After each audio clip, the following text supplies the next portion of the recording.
आइए सबसे पहले उत्पत्ति की किताब पहला अध्याय और पहली आयत हम पढ़ेंगे। उत्पत्ति पहला अध्याय पहली आयत हिंदी में जोर से पढ़ें जिसको मिलता है। आदि में परमेश्वर ने आकाश और पृथ्वी की सृष्टि की। तो आदि में, कब? आदि में मतलब उसका कोई शुरुआत का समय नहीं है, साल नहीं है, महीना नहीं है, दिन नहीं है। इंग्लिश में हम देखते हैं इन द बिगिनिंग, मतलब शुरुआत में। तो शुरुआत करने वाला कैसा है वो भी हम देखते हैं। यशायाह नबी की किताब जैसा हमने पढ़ा, आदि में परमेश्वर ने आकाश और पृथ्वी की क्या की? सृष्टि की, रचना की। अब हम यशायाह नबी में देखते हैं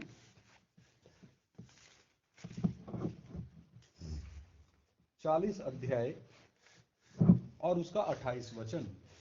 यशायाह 40 अध्याय और उसका 28 वचन। बेटा चुन्नी अच्छे से ले लो आप सिर पे। मैं पढ़ रहा हूं। क्या तुम नहीं जानते, क्या तुमने नहीं सुना, यहोवा जो सनातन परमेश्वर। यहां पर एक शब्द आया है, क्या परमेश्वर? सनातन परमेश्वर। सनातन का अर्थ है आदि में आकाश और सृष्टि की रचना करने से भी पहले विराजमान रहने वाला। अभी मैं आपका नाम पूछूं, आपका नाम क्या है भाई साहब, बताएंगे? आपको दीपक नाम की आवश्यकता क्यों पड़ी? अगर आप ही ये सनातन होते तो फिर आपका कोई नाम नहीं होता। आपको दीपक नाम इसलिए दिया गया क्योंकि आपसे पहले आपके पिताजी थे, उनका भी कोई नाम होगा। क्या नाम था उनका? मीठालाल जी का नाम इसलिए था कि उनसे पहले उनके पिताजी थे। तो इस रीति से परमेश्वर ने आदम को बनाया। उत्पत्ति पहला अध्याय 26 वचन में, तो आदि में परमेश्वर ने आकाश और पृथ्वी की सृष्टि की। तो आदि का अर्थ मैं उम्मीद करता हूं आपको समझ में आया होगा। तो ये नहीं है कि इस आदि से पहले या कोई ये आदि शक्ति थी, ऐसा भी कुछ लोग मानते हैं कि आदि शक्ति थी, उस आदि शक्ति ने प्रभु यीशु मसीह को बनाया। ऐसा बिल्कुल ही ये गलत उपदेश है। तो यहां पर लिखा है यहोवा जो सनातन परमेश्वर है, यशायाह नबी की किताब में पढ़ा। तो मेरे प्रिय भाइयों बहनों, कोई धर्म सनातन नहीं है, कोई मजहब सनातन नहीं है, कोई पंथ सनातन नहीं है। सनातन कौन है? परमेश्वर। तो और धर्मों का इजाद परमेश्वर ने नहीं किया, वो भी हम सीखेंगे। तो वापिस हम जब आते उत्पत्ति 1:26 में, परमेश्वर ने उत्पत्ति पहला अध्याय में 1 आयत से लेकर के 25 आयत तक समस्त सृष्टि की रचना की। उसके पश्चात परमेश्वर ने अपने स्वरूप और समानता में सिर्फ और सिर्फ आदम की रचना की। वो वचन में लिखा है, फिर परमेश्वर ने कहा हम मनुष्य को अपने स्वरूप के अनुसार अपनी समानता में बनाएं। कैसे बनाएं? अपने स्वरूप के अनुसार अपनी समानता में बनाएं। उत्पत्ति पहला अध्याय और पहली आयत से लेके 25 आयत तक किसी को भी परमेश्वर ने अपना स्वरूप और अपना समानता नहीं दिया। तो इस मिट्टी के पुतले को जब उत्पत्ति 2:7 में पढ़ते हैं, तब यहोवा परमेश्वर ने आदम को भूमि की मिट्टी से रचा। कहां से रचा? भूमि की मिट्टी से रचा और उसके नथनों में जीवन का श्वास फूंक दिया और आदम जीवित प्राणी बन गया। तो जब परमेश्वर ने पवित्र आत्मा उसके नथनों में फूंका तो वो मिट्टी का पुतला जीवित हो गया, जीवित प्राणी बन गया। पहला आदम मां के गर्भ से नहीं आया, पहले आदम को परमेश्वर ने मिट्टी के द्वारा बनाया और उसके नथनों में जीवन का श्वास फूका, मतलब अपना पवित्र आत्मा फूका। तो उसके अंदर सारी वो चीजें आ गई जो वर्तमान में हम अपने अंदर देखते हैं। तो इस रीति से उसने परमेश्वर का स्वरूप और समानता ग्रहण किया। समझ में आ रहा? वो परमेश्वर का स्वरूप और समानता उसमें आया। परमेश्वर भला है तो उस भलाई का गुण भी उसके अंदर आया। तो यहां पर जब इसको ये स्वरूप और समानता दे दिया, उसके पश्चात परमेश्वर ने इसको अदन की वाटिका में रखा। वो भी हम देखते हैं उत्पत्ति 2 अध्याय 15 वचन। तब यहोवा परमेश्वर ने आदम को लेकर अदन की वाटिका में रख दिया कि वह उसमें काम करे और उसकी रक्षा करे। क्या करे? काम भी करना है और रक्षा भी करना है।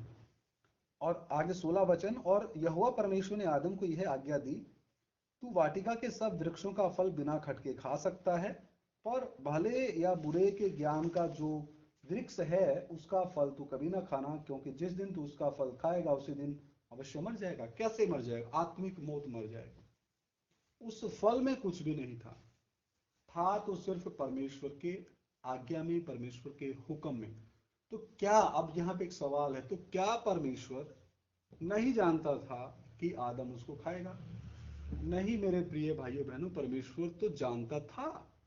परमेश्वर में 5 गुण हैं। नंबर 1 वो सबसे पहला है और सबसे आखिरी है। पढ़ लीजिए, प्रकाशित वाक्य में आ जाएं। प्रकाशित वाक्य पहला अध्याय, प्रकाशित वाक्य पहला अध्याय 8 वचन में पढ़ रहा हूं। प्रभु परमेश्वर जो है और जो था और जो आने वाला है, जो सर्वशक्तिमान है, यह कहता है, मैं ही अल्फा और ओमेगा हूं। क्या हूं? मतलब मैं सबसे पहला और सबसे आखिरी हूं। प्रकाशित वाक्य 22 अध्याय और इसका 13 वचन भी मैं पढ़ना चाहूंगा। मैं अल्फा और ओमेगा, पहला और अंतिम, आदि और अंत हूं। सभी को समझ में आ रहा है? तो परमेश्वर सनातन है, परमेश्वर सबसे पहला है, परमेश्वर सबसे आखिरी है। यशायाह नबी में भी हम कुछ आयतों को इससे संबंधित देखते हैं, और इससे संबंधित मैंने एक विषय ही पूरा 40 पार्ट का यूट्यूब पे चढ़ा रखा है, अनादिकाल का परमेश्वर। मैं सभी से विनती करूंगा उसको भी आप देखें, आपके सारे शक और सवाल उसमें दूर हो जाएंगे। 40 भाग हैं उसके, उस विषय को और आगे बढ़ाएंगे। अभी हम देखते हैं कि सबसे पहला और सबसे आखिरी कैसे है। यशायाह नबी में भी हम देखते हैं। यशायाह नबी 40 अध्याय 18 वचन, तुम परमेश्वर को किसके समान बताओगे और उसकी उपमा किससे दोगे? मनुष्य जाति ने क्या कर रखा है? मनुष्य जाति ने जब से आदम पाप में गिरा, जब से उन्होंने बाबुल की मीनार को बनाना शुरू किया, जब से परमेश्वर ने उनकी भाषाओं में गड़बड़ी डाली, परमेश्वर ने बोला था आदम को, क्या बोला था? उत्पत्ति में वापस आते हैं। उत्पत्ति पहला अध्याय, बड़े ध्यान से दिमाग लगा करके इधर कंसंट्रेट करके सुनना है, तब आपको समझ में आएगा। उत्पत्ति पहला अध्याय 28 वचन, और परमेश्वर ने उनको आशीष दी। क्या आशीष दी थी? और उनसे कहा, फूलो फलो और पृथ्वी में भर जाओ। क्या क्या आदेश दिया था? फूलो फलो, पृथ्वी में भर जाओ। तो बाबुल की मीनार बनाने के पीछे उनका मकसद था, हमें पूरी पृथ्वी पे फैलना ना पड़े, हम यही बैठ करके अपनी मन मर्जी करेंगे और यही बैठ करके हम ऐसी मीनार बनाएंगे जिसके ऊपर चढ़ के हम परमेश्वर से संपर्क करें। नहीं, ये उनकी क्या थी? मूर्खता थी। परमेश्वर ने जो आदेश दिया था कि पूरी पृथ्वी में आप भर जाओ, पूरी पृथ्वी को कब्जे में कर लो, उस मकसद से, उस लक्ष्य से वो भटक गए। आज उसी तरीके से ये मानव जाति, मनुष्य जाति पूरी पृथ्वी पर भटकी हुई है। रोमियो की पत्री में जब हम देखते हैं, रोमियो की पत्री पहला अध्याय, रोमियो की पत्री 3 अध्याय मैं पहले पढ़ना चाहूंगा, 10, 11, 12। रोमियो की पत्री 3 अध्याय 10, 11, 12। जैसा लिखा है, कोई धर्मी नहीं, एक भी नहीं। क्या लिखा है? कोई धर्मी नहीं है, एक भी धर्मी नहीं है, कोई समझदार नहीं है, कोई परमेश्वर का खोजने वाला नहीं है, सब भटक गए हैं। क्या हो गया है? सब भटक गए हैं, सबके सब निकम्मे बन गए हैं, और कोई भलाई करने वाला नहीं है, एक भी नहीं है। और इसी का 23 वचन क्या कहता है? इसलिए कि सब ने पाप किया है और परमेश्वर की महिमा से रहित है। और रोमियो 6 का 23 क्या कहता है? पाप की मजदूरी तो मृत्यु है, क्योंकि पाप की मजदूरी तो मृत्यु है, परंतु परमेश्वर का वरदान हमारे प्रभु मसीह यीशु में अनंत जीवन है। तो जो अल्फा और ओमेगा है, अनादिकाल का परमेश्वर है। बीच में जो वचन आ रहे हैं उसके हिसाब से हम और भी वचन जो पवित्र आत्मा के प्रकाशन के द्वारा मिलता है वो भी मैं आपको इसलिए बताता हूं। तो पहला जो गुण है परमेश्वर में, वो सबसे पहला और सबसे आखिरी है। और हमने पहले पढ़ा था यशायाह 40 का 18, तुम परमेश्वर को किसके समान बताओगे, उसकी उपमा किससे दोगे? मैं नक्सल इलाके उड़ीसा में ड्यूटी कर रहा था, कोरापुट में। वहां हम रोड ओपनिंग में थे, रोड को हमने प्रोटेक्ट करना था, गाड़ियों को प्रोटेक्ट करना था। वहां कुछ भाई आए, उनके थैलों में कुछ था, तो हम डाउट के तौर पे उनको रोक के चेकिंग करते थे, आपके थैलों में क्या है? उन्होंने बोला हमारे थैलों में भगवान है। तुम कौन होते हो भगवान को अपने थैलों में रखने वाले? फिर दिखाओ आपका भगवान जिसको आपने काबू में कर रखा। उसने फिर वो मूर्तियां दिखाई।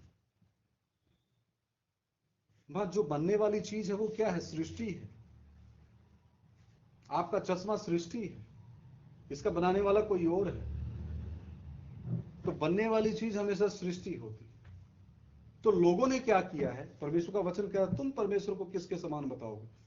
लोगों ने अपनी अपनी इच्छा से, अपने अपने काल्पनिक मन के द्वारा, अपने अपने कलाकारी के द्वारा वो जो मूर्तियों को इजाद किया है, उनको बना लिया है। वो गरीब आदमी बनाता है।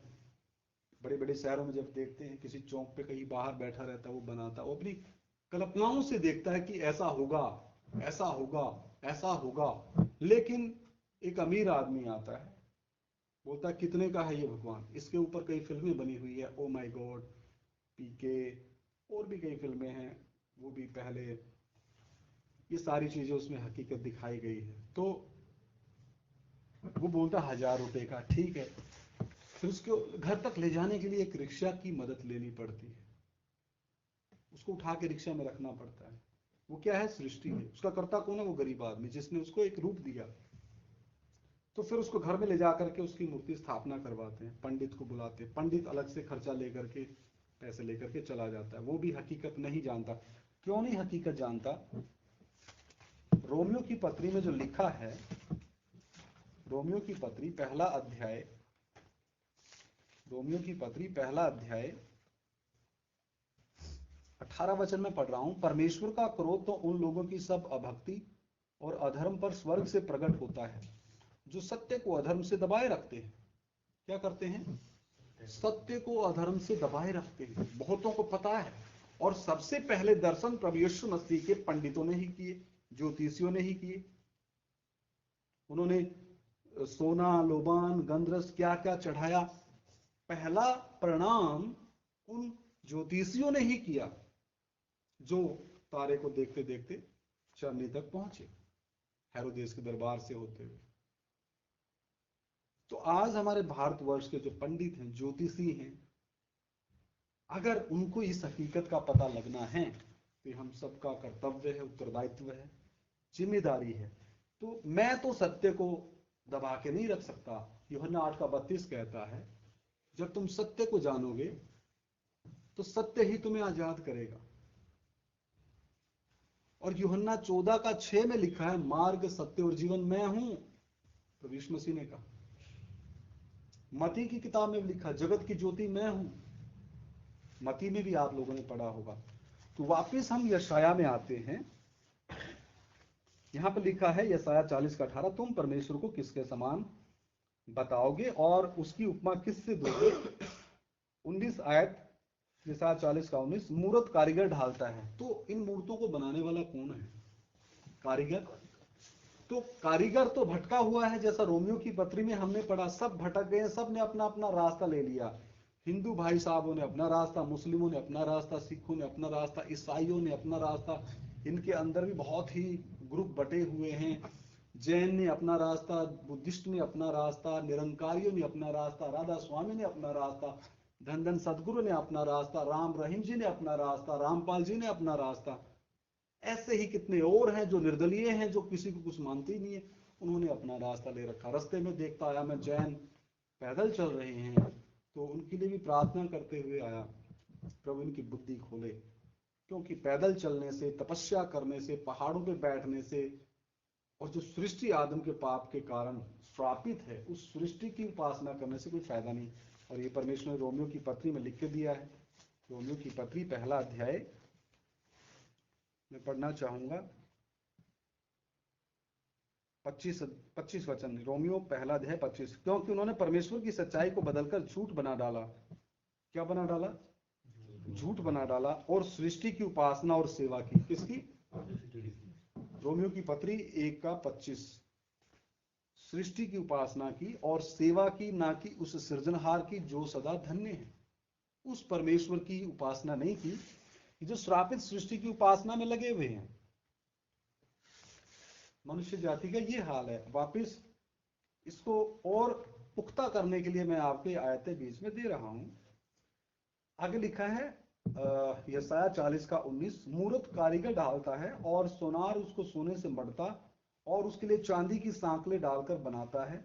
जो कंगाल इतना अर्पण नहीं कर सकता वह ऐसा वृक्ष चुन लेता है जो ना घुने। तब एक निपुण कारीगर ढूंढकर मूरत खुदवाता और उसे ऐसा स्थिर कराता है कि वह हिल ना सके, ना वो हिलती है। जबूर में पढ़ लो, भजन संहिता 115 में और डिटेल में आपको पढ़ने को मिलेगा, वो भी मैं पढ़ना चाहूंगा आप सभी के लिए। भजन संहिता 115 निकालिए, यहां भी आप रहिएगा। भजन संहिता 115 3 वचन से मैं पढ़ना चाहूंगा, 2 वचन से। भजन संहिता 115 का 2 वचन से, जाति जाति के लोग क्यों कहने पाए उनका परमेश्वर कहाँ रहा। भजन संहिता 115 का 2 से लेके मैं पढ़ना चाहूंगा 8 तक, आप नोट कर लें। भजन संहिता 115 का 2 से 8। बहुत से लोग पूछते हैं हमसे सवाल कि आपका परमेश्वर कौन सा है, कहाँ रहता है, क्या करता है। तो उनके लिए जवाब है, जाति जाति के लोग क्यों कहने पाए हम उनका परमेश्वर कहाँ रहा। हमारा परमेश्वर तो स्वर्ग में है। कहाँ पर है? तो परमेश्वर ने 3 स्वर्ग बनाए हैं। जब हम दिन में देखते हैं तो ऊपर बादलों का जो स्वर्ग है वो पहला स्वर्ग है। रात को जो हम देखते चांदनी रात है, ये जो दूसरी आकाश का दूसरा जो स्वर्ग है, आकाश गंगाएं हैं। इनके ऊपर दुष्ट शक्तियों का अधिकार है, शैतान और लूसीफर और उसकी फौज का अधिकार है। जो दूसरा स्वर्ग और पहला स्वर्ग इन्हीं के अंडर में है, इसलिए वो आराम से यहाँ आकर के मनुष्यों को भरमाते हैं, मनुष्यों की बुद्धि को पकड़ते हैं। शराब के ऊपर लिखा है शराब पीना स्वास्थ्य के लिए हानिकारक है, फिर भी पीते हैं। क्यों? देखते हुए नहीं देखते और सुनते हुए नहीं सुनते। क्यों? पहला यूहन्ना 5 का 19 में जो लिखा है कि सारा संसार दुष्ट के वश में पड़ा और दुष्ट ने इनकी बुद्धि को अंधा कर दिया। दूसरा क्रंथिया 4 का 4 में भी लिखा है कि इस संसार के ईश्वर ने, सरदार ने इनकी बुद्धि को क्या कर रखा है? अंधा कर रखा है। ये सोचते हुए भी नहीं सोचते और देखते हुए भी नहीं देखते। और प्रभु यीशु मसीह जब इस पृथ्वी पर थे, उसने कहा था कि ये देखते हुए भी नहीं देखेंगे, सुनते हुए भी नहीं सुनेंगे, क्योंकि इनके मन बहरे हो गए हैं, इनके मन मोटे हो गए हैं, ये आत्मिक अंधे हैं, आत्मिक बहरे हैं। हालेलुया। तो वापिस हम यशाया नबी में जब आते हैं, जो हम पहला उसके ऊपर देख रहे थे कि वो सबसे पहला है, पहला गुण, और सबसे आखिर तक रहने वाला है। 1-2 वचन इसमें से हम पढ़ेंगे इस विषय से संबंधित। यशाया नबी की किताब 43 अध्याय और इसका 10 से लेके 13 तक मैं पढ़ना चाहूंगा। यशाया 43 का 10 से 13। यहोवा की वाणी है, तुम मेरे साक्षी हो और मेरे दास हो, जिन्हें मैंने इसलिए चुना कि समझकर मेरी प्रतीति करो और यह जान लो कि मैं वही हूं, मुझसे पहले कोई परमेश्वर ना हुआ। क्या बोल रहा है वचन? मुझसे पहले कोई परमेश्वर हुआ ही नहीं। आगे कहता है, और ना मेरे बाद कोई होगा। मैं ही यहोवा हूं और मुझे छोड़ कोई उद्धार करता नहीं है। मैं ही ने समाचार दिया और उद्धार किया और वर्णन भी किया जब तुम्हारे बीच में कोई पराया देवता ना था। इसलिए तुम ही मेरे साक्षी हो, यहोवा की यह वाणी है। मैं ही परमेश्वर हूं और भविष्य में भी मैं ही हूं। मेरे हाथ से कोई छुड़ा ना सकेगा। जब मैं काम करना चाहूं तब कौन मुझे रोक सकेगा? तो कौन मुझे रोक सका आज यहां आने से और ये क्लास चलाने से? जब परमेश्वर ने तीसरे स्वर्ग में तय कर लिया, कौन रोक सका? कोई रोक नहीं सकता। परमेश्वर की मर्जी को पूरा होने में जो बाधा उत्पन्न करेगा वो आज भी घाटा ही खाएगा और कल भी घाटा ही खाएगा। यदि वो परमेश्वर की आवाज को सुन के नम्र और दीन मन के साथ परमेश्वर के सामने समर्पण करता है, सचमुच प्रभु यीशु मसीह आप ही मेरे पाप और श्रापों के लिए आए। प्रभु यीशु मसीह तो नाम उस देह को दिया गया। उत्पत्ति में लिखा है आओ हम, पहला अध्याय 26 वचन में। हम का अर्थ क्या है? पिता पुत्र पवित्र आत्मा। पिता परमेश्वर है, पुत्र परमेश्वर है, पवित्र आत्मा परमेश्वर है। तीनों मिलके एक परमेश्वर है। ये 3 व्यक्तित्व हैं। व्यक्तित्व कैसे? मैं आपके सामने बैठा हूं, अभी ड्रेस में बैठा हूं। ये मेरा एक सरकारी नौकरी में बीएसएफ में एक इंस्पेक्टर का ओहदा है, पदवी है। और अभी इसी व्यक्तित्व में रहते हुए मैं परमेश्वर के दास के दूसरे व्यक्तित्व में आपसे बात कर रहा हूं, और इस शरीर को इस्तेमाल करते हुए परमेश्वर का तीसरा व्यक्तित्व पवित्र आत्मा आपके साथ बात कर रहा है वचनों के द्वारा। हालेलुया। पिता परमेश्वर ने योजना बनाई, पुत्र वही परमेश्वर, वचन में लिखा ना यूहन्ना पहला अध्याय पहली आयत, आदि में वचन था, वचन परमेश्वर के साथ था, वचन ही परमेश्वर था। 14 वचन कहता है वचन देहधारी हुआ, तो उस देह का नाम दिया गया। जैसे आदम, जैसे पहला मनुष्य मिट्टी का बना, उसको नाम क्या दिया? आदम, पहला आदम। और जब वो पापी हुआ, उसको जो श्राप मिला, अदन की वाटिका से निकाला गया, पाप के कारण, अनाज्ञाकारिता के पाप के कारण क्या आई? मौत आई। मौत के कारण फिर उनको आत्मिक अलगाव हुआ, परमेश्वर के साथ वो संगति नहीं कर सकता, और वो मौत उनके द्वारा जो पीढ़ियां आगे बढ़ी सब में फैल गई, क्योंकि सब ने पाप किया। रोमियो 3:23 में लिखा सब ने पाप किया है, कोई धर्मी नहीं, एक भी नहीं, कोई परमेश्वर का खोजने वाला है ही नहीं। तो यहाँ पे लिखा है मैं ही परमेश्वर हूं और भविष्य में भी मैं ही हूं, मेरे हाथ से कोई छुड़ा ना सकेगा। जब मैं काम करना चाहूं तब कौन मुझे रोकेगा? अब मैं अपने घर जाऊंगा, मैं अपनी पति का पति हूं, वो मेरा अलग व्यक्तित्व है। जब मैं वहां जाऊंगा, कहां पे? वापिस अपनी नौकरी पे, मैं वहां पे एक अधिकारी हूं, वो मेरा व्यक्तित्व है।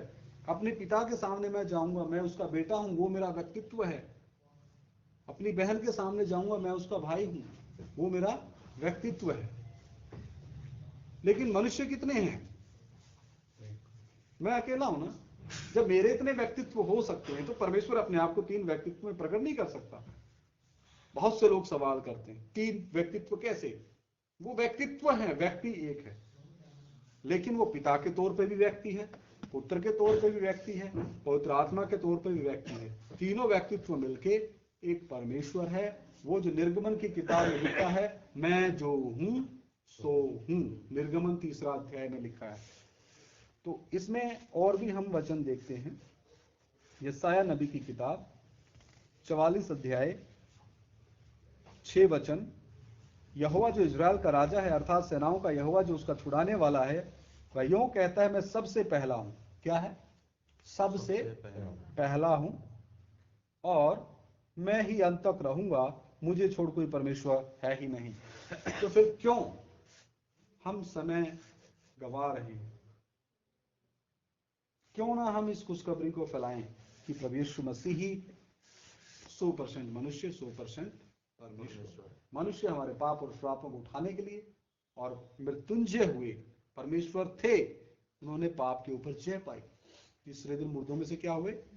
जी उठे। इससे संबंधित एक वचन और देखते हैं, यशायाह नबी 44:24, यहोवा तेरा उद्धारकर्ता जो तुझे गर्भ ही से बनाता आया है, यूं कहता है मैं यहोवा ही सबका बनाने वाला हूं। कितनों का? सब धर्मों का, सब जातियों का, जो शैतान ने बड़ी चालाकी से बना दी, उनकी बुद्धि को भरमा के। जिसको 2-4 मंत्र पढ़ने आ गए, तू तो पंडित है जी, पंडित के मन में इतना घमंड भर दिया, वो शूद्रों से, नीची जातियों से वो घृणा रखने लगे। वो अगर छू लें तो वो अशुद्ध हो जाते थे। शैतान ने अलग अलग रीतियों से लोगों के दिमाग को भरमाया, जो जिस तरीके से भरमाया गया वो उसको अलग अलग ग्रुप बना दिए, धर्मों को नाम दे दिया, जातियों का नाम दे दिया, देशों का बंटवारा करवा दिया, सीमाएं होगी, बाउंड्री होगी, मिलिट्री को इजाद करवा दिया, हथियार, मिसाइल, गोला बारूद, ये सब पाप के कारण है। एक राज्य से दूसरे राज्य की सीमाएं, एक राज्य से दूसरे राज्य की पुलिस, जितने सुरक्षा बल हैं, सभी पाप की वजह से। लेकिन एक समय आ रहा, 1000 साल का राज्य, जब इस पृथ्वी पर धार्मिकता वास करेगी। हालेलुया। परमेश्वर प्रभु यीशु मसीह अपने कलीसिया के साथ, स्वर्गदूतों के साथ यरूशलेम में दाऊद के सिंहासन पर बैठेंगे। उस समय धार्मिकता की एक नदी निकलेगी, जहां जहां ये रेगिस्तान है सब हरा भरा हो जाएगा। इस पृथ्वी को परमेश्वर जैसी आदम के समय में थी वैसी बनाएगा, कहीं रेगिस्तान नहीं रहेगा। हालेलुया। 1000 साल का शांति का राज्य होगा, लोहे के डंडे के साथ राज्य होगा। कोई मिलिट्री नहीं होगी, कोई पुलिस नहीं होगी, कोई सेना नहीं होगी, कोई भी मांस नहीं खाएगा, सब शाकाहारी होंगे। मनुष्यों की उम्र 1000 वर्ष की होगी।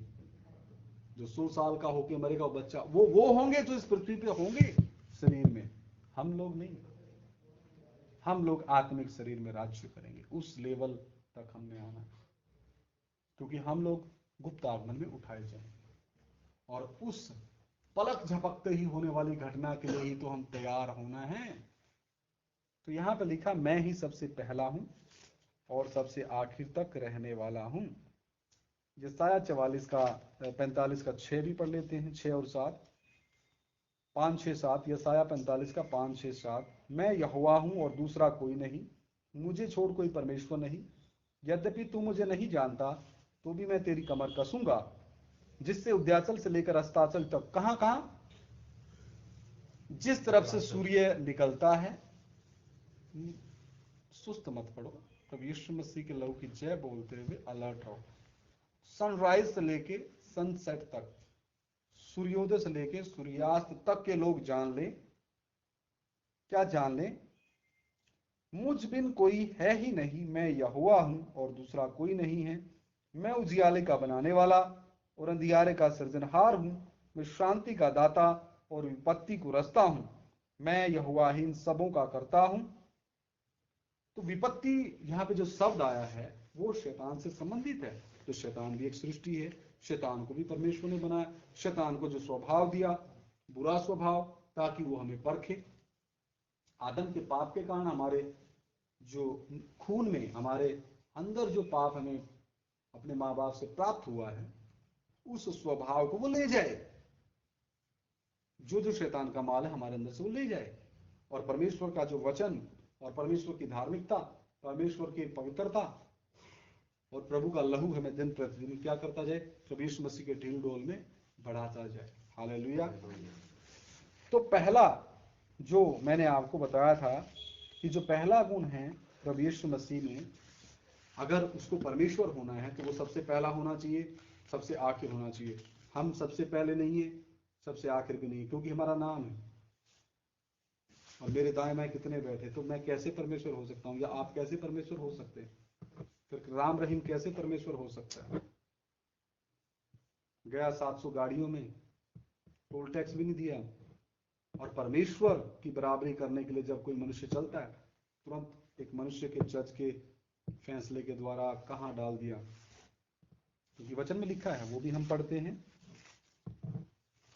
यशायाह 40 अध्याय 22 वचन, यह वह है कौन जिसके बारे में हम सीख रहे हैं, जो पृथ्वी के घेरे के ऊपर आकाश मंडल पर विराजमान है और पृथ्वी के रहने वाले टिड्डी के तुल्य हैं। कैसे हैं?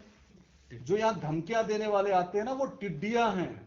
उनको बोला, हे टिड्डी, घुटने टिका, अपने पाप से तौबा कर, प्रभु यीशु मसीह को अपना प्रभु और मुक्तिदाता और उद्धारकर्ता करके ग्रहण कर, तब तेरे पापों की क्षमा।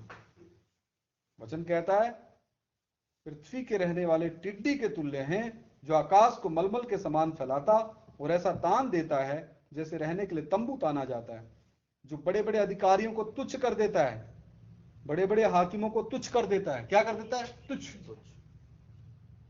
कर देता है। आगे लिखा, और पृथ्वी के अधिकारियों को सुनने के समान कर देता है। बहुत से लोग आए थे कुछ करने, फिरोजपुर में नहीं कर पाए। बेशक कोई कितनी बड़ी पदवी, राष्ट्रपति की, प्रधानमंत्री की, एमपी की, एमएलए की ले ले, तुच्छ कर देगा यदि परमेश्वर के खिलाफ चलेगा तो। दूसरा गुण है परमेश्वर में, वो कभी नहीं बदलता। इब्रानियों की पत्री 13 का 8 पढ़े।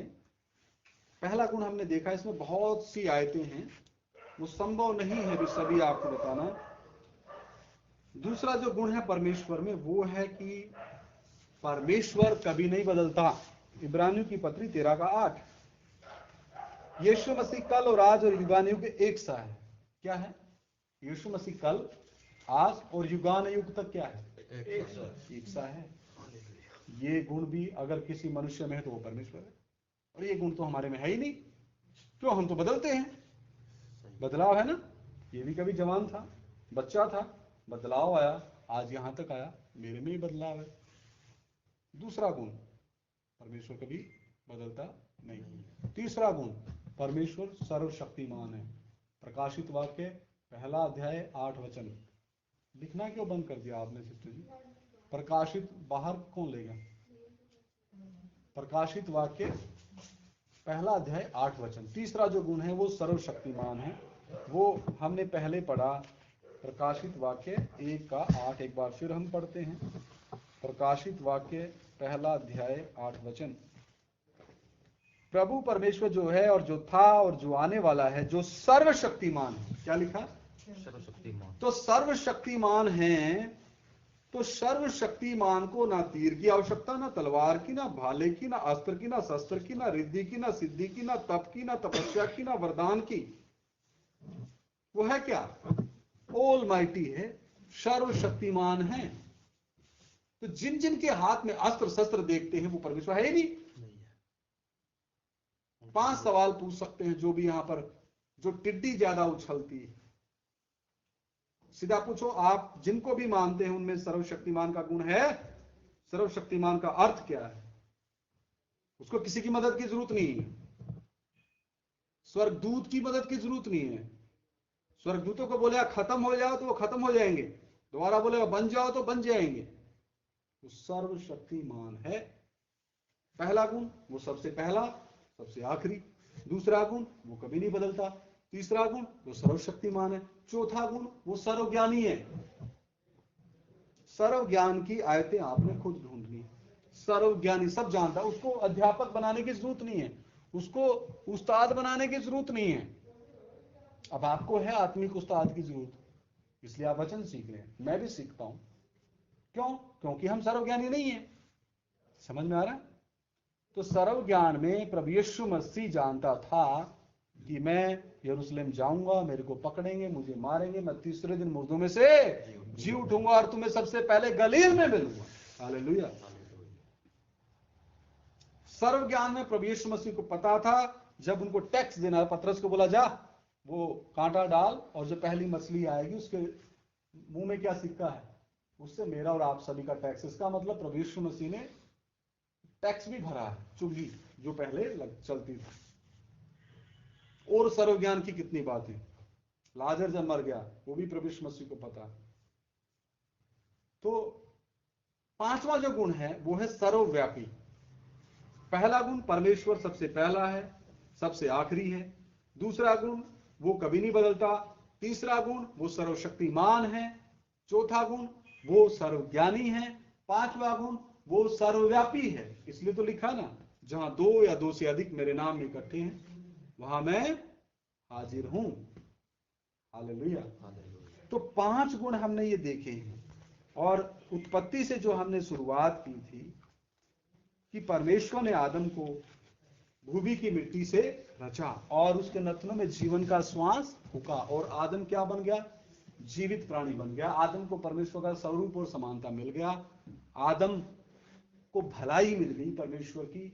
और परमेश्वर ने आदम को बनाने से पहले सारी सृष्टि बना दी।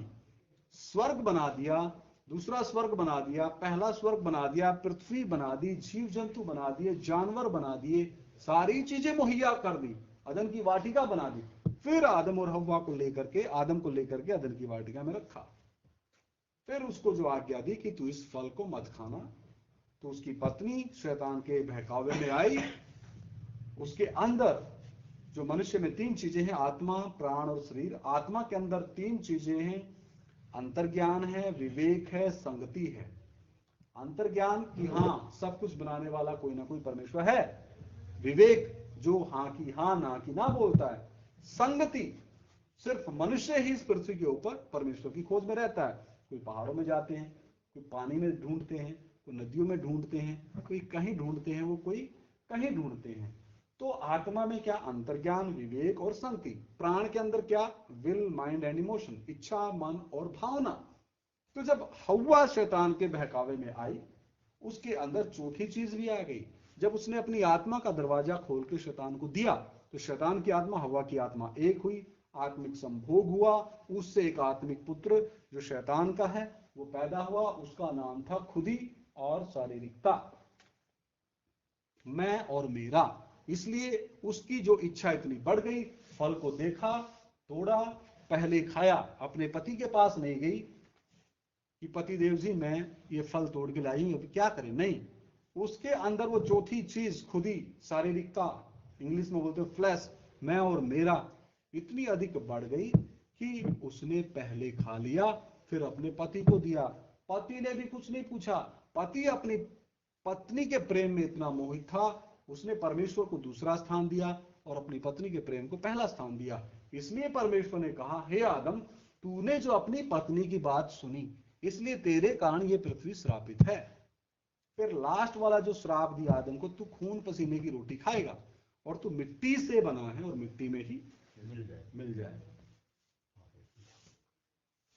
तो आज की मानव जाति किस रास्ते पे आगे बढ़ रही है?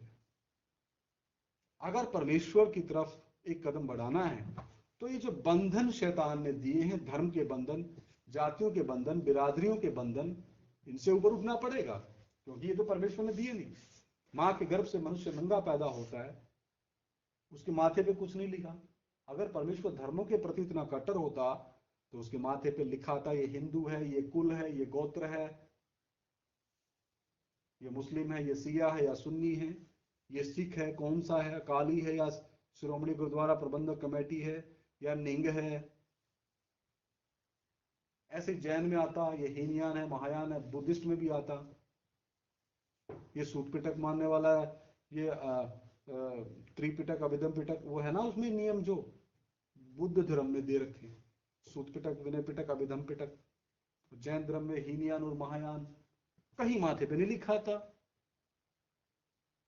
तो परमेश्वर ने कैसे धर्म बना दिया? तो जितना अधिक हम नम्रता के साथ वचन सीखेंगे, तभी दूसरों को जवाब देने लायक बनेंगे। प्रेरित पौलुस तीमुथियुस को बोलता है, तू वचन प्रार्थना संगति में लगा रहे, पढ़ने में लगा रहे, उपदेश देने में लगा रहे, कोई तेरी जवानी को तुच्छ ना समझे। समझ रहे? तो आज से हमने ध्यान देना है, क्योंकि आप लोगों का पीछा छूटेगा नहीं। एक बार ठिकाना देख लिया तो आवागमन चलता रहेगा।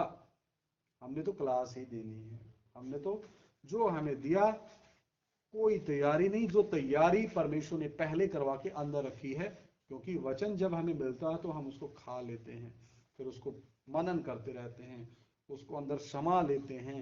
वचन में लिखा है, मैंने तेरे वचन को अपने हृदय में रखा है कि मैं तेरे विरुद्ध पाप ना करूं। हालेलुया। आइए सर झुकाएं, प्रार्थना करें। हालेलुया। राजाओं के राजा, प्रभुओं के प्रभु, सचमुच प्रभु आप इस परिवार से प्रेम करते हैं। जो वचन आपने दिया हम सभी के लिए प्रभु, एक एक उत्तरा वचन समझ में आए मेरे परमेश्वर, और एक एक की बुद्धि, ज्ञान, बुद्धि, समझ प्रभु यीशु मसीह के नाम में खुल जाए प्रभु। और ये परिवार बहुत से लोगों के लिए आशीष का कारण हो जाए पिता। पूरे परिवार को दिलेरी दो, तंदुरुस्ती दो, तेरे लहू से ढक लो, तेरे स्वर्गदूत इनकी हिफाजत करे प्रभु। आस पड़ोस के जो हमारे भाई हैं उनकी बुद्धि आप खोल दे प्रभु। यीशु मसीह धर्म नहीं बदलता, प्रभु यीशु मसीह जीवन बदलता है। प्रभु यीशु मसीह अनंत जीवन देता है, क्योंकि वो अनंत काल का पिता है, शांति का राजकुमार है, अल्फा ओमेगा है। हालेलुया। वो कभी नहीं बदलता, वो सर्वशक्तिमान परमेश्वर है, वो सर्वज्ञानी है, वो सर्वव्यापी है, वो एकमात्र सच्चा परमेश्वर है प्रभु। एक एक को तेरे लहू से ढक लो। ये वचन कोई शैतान और उसकी फौज चुरा ना सके प्रभु, तेरे लहू से आप ढक लो प्रभु। ये दुआ प्रार्थना हमारे उद्धार करता प्रभु यीशु मसीह के सामर्थी और पवित्र नाम से मांग लेते हैं, सुनो और ग्रहण करो। आमीन। सभी को जय मसीह की। अगर किसी का कोई सवाल है तो आप पूछ सकते हैं।